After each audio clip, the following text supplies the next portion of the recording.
Welcome back, my darlings. My beautiful collective, you caught me just in the nick of time for our Oracle Tarot combo, where we're going to start off with the Talisman Oracle deck, and we're going to transition to the Tarot.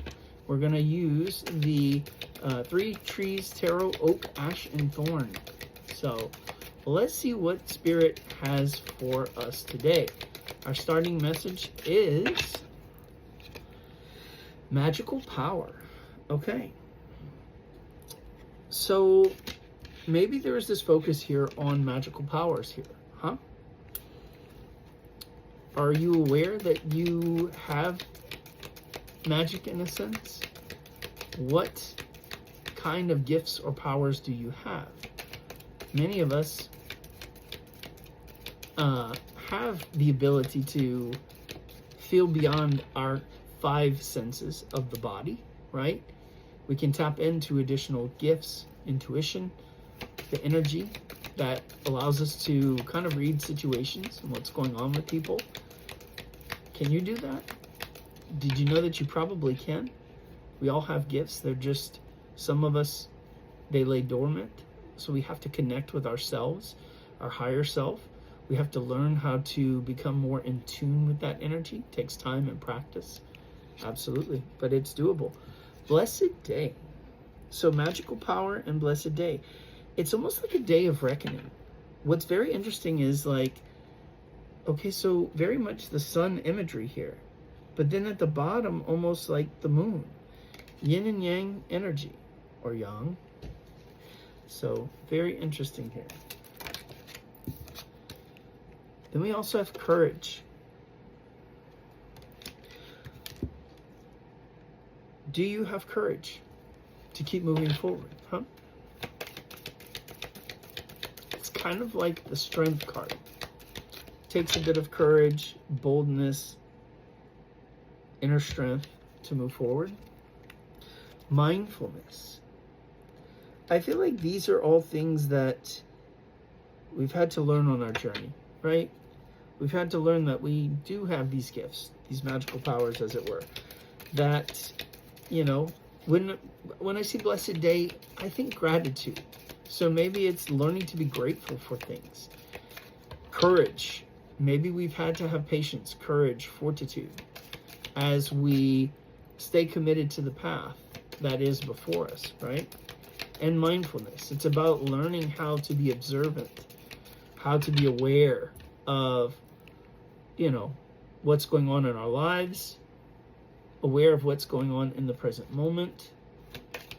And it's about being here, right? Not trying to think too far ahead or trying to control anything like that. Let's see what else we've got. Healing energy. Okay, for some of you, you may be light workers, you may be healers. You may heal by your craft, or you may heal by things that you do, like music, or maybe your words are healing. Maybe you heal others by sharing your stories, right? Leadership. Yep.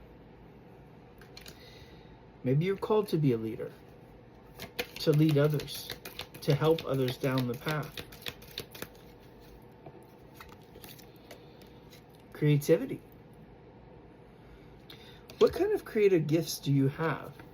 Are you a singer? Are you an artist? Are you a musician? What form of art do you do? Balanced emotions.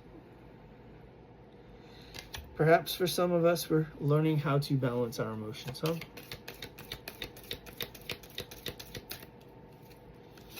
What else? Overcome fear. That's a big one. Sometimes it's hard to do that. You have to put yourself out there. You have to trust. Trusting for people can be very difficult, especially if you've gone through a lot of trauma, especially early on in life. Then we have union. I feel like maybe these are themes that you may have had to learn as it relates to this union that you may be entering into. For some, maybe you're coming into union with your own self, a prelude to another union. For others, maybe you've been doing the work on yourself. Maybe you're coming into union with your divine partner. Either way, at the bottom of the deck, we have resilience. I do feel like it has taken resilience for you to get this far. We're not born free of stress and heartache, right? I think that's part of the journey here on Earth. There's a lot that we have to learn, and some of those lessons can be quite painful, especially if you lose others physically or just lose touch with people. You grow apart. That's difficult. It's difficult to be betrayed by others, right? But everything that happens, we can take lessons from it, even though what has happened to you, may not have been good things. And, all we can do at that point is try to use it for our best and highest good, right?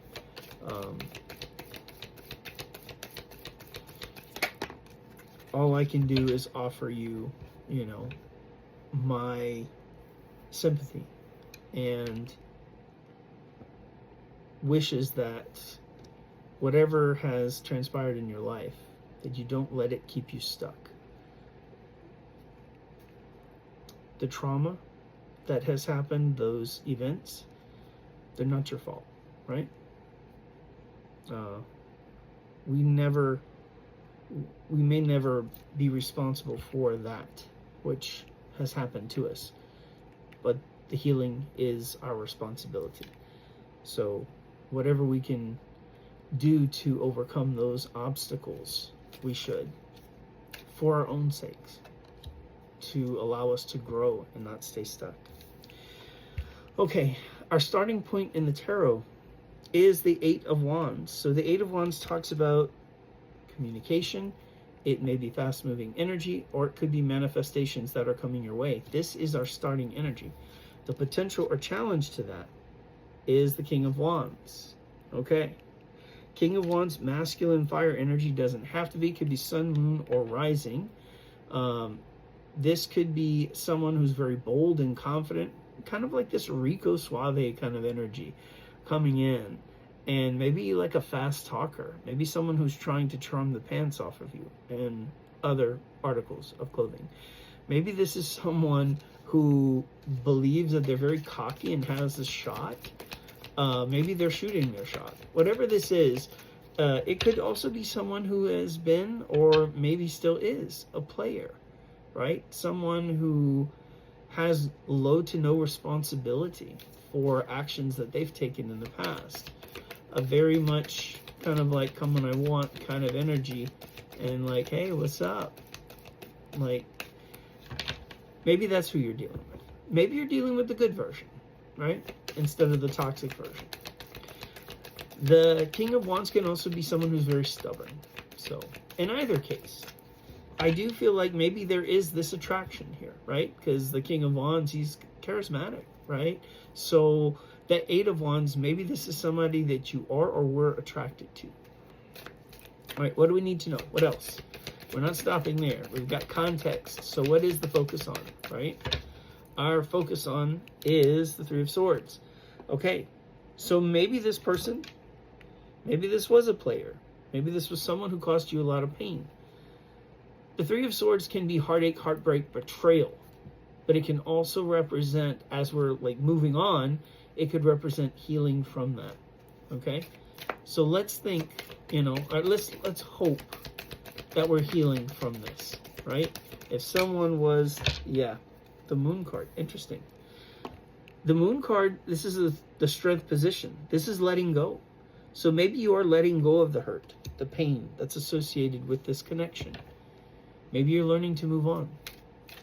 The Moon card also represents hopes, fears, dreams, deep emotions, things that are hidden. Maybe someone has a secret that they've been holding on to, and so far has been a strength.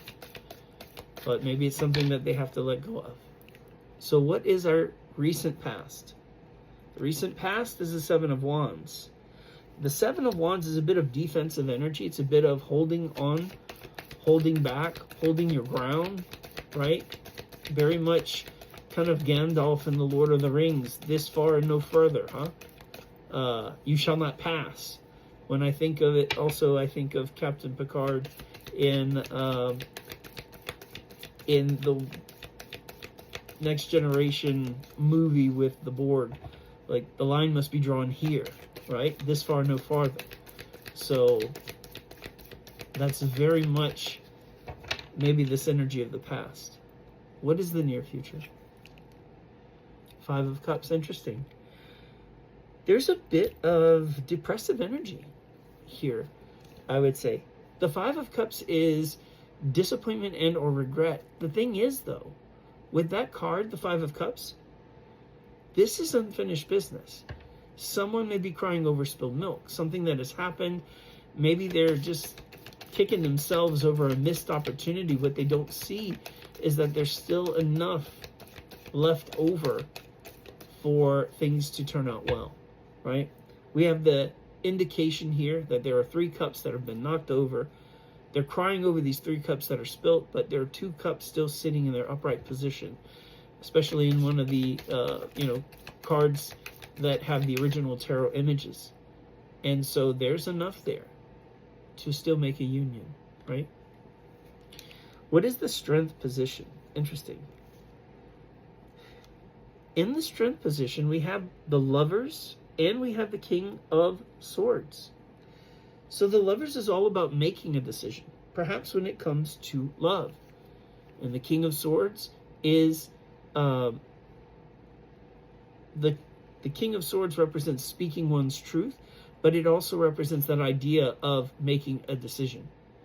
This King of Swords is very logical minded, maybe makes decisions from the headspace. Very much strategic thinker here. Can also be, though, as the King of Swords, I don't know if I said cups, I apologize if I did. King of Swords is a very detached person. Can be, doesn't always have to be. Sometimes presents as very cold. What do you need to know? Maybe this decision, even to detach oneself from a King of Swords energy. Maybe that's what this is. 8 of Pentacles. There's a bit of this energy of things are going to work out here.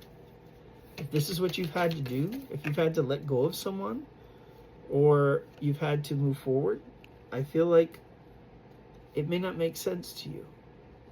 But I feel that perhaps you need to trust spirit, right? The hope and or fear. This is the Seven of Swords. Seven of Swords is someone who's acting very sneakily, trying to get away with something. This could be very calculated movement here. Someone could be acting behind the scenes, kind of trying to manipulate the situation. Maybe playing puppet master. Someone may also be deluding themselves with the Seven of Swords. Either way, there is this energy of you can't really see everything clearly, or maybe you're not even thinking clearly here. There may be some overthinking as well. Whatever this is, there's an element here of things not exactly being what they appear to be. So be careful that you don't get tricked by the illusion or taken in by the sleight of hand. What is the probable outcome? King of Pentacles. Very interesting. As I pulled that card, it's almost like Spirit asked me to go back a little bit. That Seven of Swords, maybe this is kind of a divine masculine that has, because a lot of this, we actually have 3 kings out here. We have the King of Wands, which is in the first 2 cards. We have the King of Swords, and now we have the King of Pentacles. So maybe this divine masculine has gone through a couple of evolutions here, right? Started out with a very selfish energy of this King of Wands, doing what he pleases, to hell with the consequences, or whoever becomes collateral damage in his wake. And then from that, making a decision, right? I feel like it's almost like an objective decision, or something that they know that they needed to do something and do it thoroughly, in a sense, to really work on something.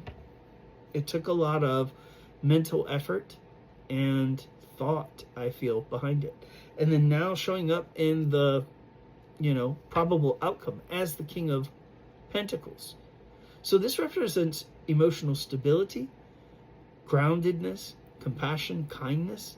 This is very much an evolution from a more manipulative behavior on the outset, now to a more grounded and a behavior that you can work with. Something that has taken time to cultivate, and it is a level of maturity, right? The energy at the bottom of the deck, it's the Eight of Cups. The Eight of Cups is an indication that there are things that have to be left behind in order to achieve this level of peace, this level of maturity, this level of wisdom. And whatever they're having to walk away from, yeah, maybe there are emotions that are tied here, but it almost seems too, with that Eight of Cups, that whatever they're walking away from, they're on their quest for the Ninth Cup. They're on that quest for something that will bring them greater abundance and joy, happiness, a wish fulfillment, right? They can no longer be who they used to be. They've outgrown that persona. So now they must ascend. They must become something greater than what they used to be. And I feel, Divine Feminine, that you've had a hand in this. In a way, I feel like you are that quest for the Ninth Cup. You're the one that got away. I got big chills when I said that. So you are the one that sparked them to change. They know that they can't stay the same, because if they did, they would miss out on something that would make them incredibly happy. In fact, let's look one card past the Eight of Cups. I knew it. The Star. That's why I did that. That's why I pulled the next card. This healing that is going to take place with this connection, this is miracle energy. They can't stay who they are. They have to change. This is the calling of their soul. This is the whole purpose of why you two were able to cross each other's paths. You were always meant to. Of feeling such an overwhelming, outpouring of emotion, ready to burst into tears. They're coming to terms with this. I feel like your person is starting to understand themselves, this journey, who you are and what you mean to them. For the masculines that have been doing the work, there's no going back to that small life that they lived before. There's a greater calling here. There is a higher purpose to all of this. So what lessons have you both learned along the way? Trust in Spirit that you will be guided where you need to go, when you need to get there, and that everything is going to happen in divine timing. Peace, love, and light.